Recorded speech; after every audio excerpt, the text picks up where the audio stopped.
ગુજરાતમાં નવા રોડ બનાવવા અને રોડ રિસરફેસ કરવા માટે દર વર્ષે 1000 કરોડનો ખર્ચો કરવામાં આવે છે અને આમ છતાં શાસકો લોકોને પડી રહેલી મુશ્કેલી કે પછી હાડ મારીને લઈ અને ચૂપકેદી સેવી લે છે।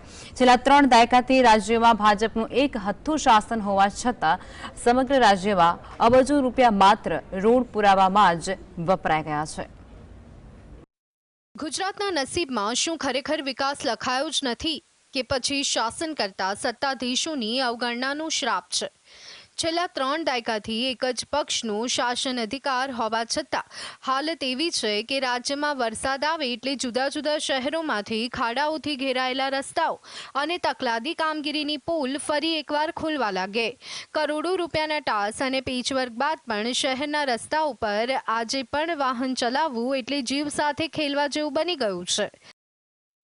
માધ્યમોમાં લોકોનો આક્રોશ સામે આવે એટલે સરકાર સમગ્ર રાજ્યમાં રોડ બનાવવાના આદેશ આપી અને સંતોષ માની લે છે અને સરકારી બાબુઓ ફોટા પડાવવા નીકળી પડે છે। ત્યારે અહીં સવાલ એ છે કે એવા કયા કારણો છે કે જેનાથી રોડ તૂટી જાય છે? દર વર્ષે શા માટે એકને એક રોડ પર વારંવાર કામગીરી કરવી પડે છે? સ્માર્ટ સિટી અમદાવાદમાં વર્ષ 2020થી 2025 સુધીમાં શહેરના જુદા જુદા વિસ્તારોમાં નવા રોડ બનાવવા અને રોડ રિસરફેસ કરવાના નામે 4670 કરોડ રૂપિયાનું આંધણ કરી નાખવામાં આવ્યું। તેમ છતાં નાગરિકોને સારા રોડ મળ્યા નથી। સરકારી બાબુઓ, નેતાઓ, કોન્ટ્રાક્ટરોની મિલીભગતથી રાજ્યની પ્રજાની ટેક્સની કમાણીમાં જાણે લૂંટ ચલાવાઈ રહી હોય તેવો ઘાટ જોવા મળી રહ્યો છે।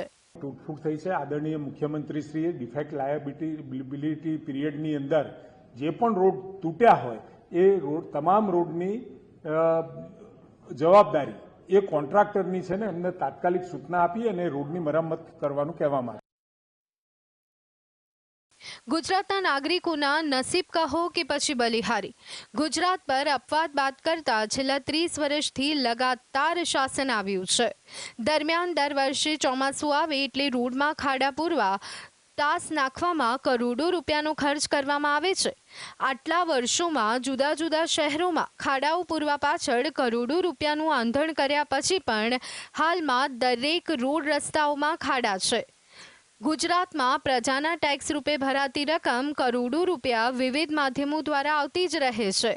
આ રકમથી મજબૂત રોડ બનાવવાના બદલે તકલાદી રોડ બનાવવામાં આવતા થોડા સમયમાં તૂટી જાય છે।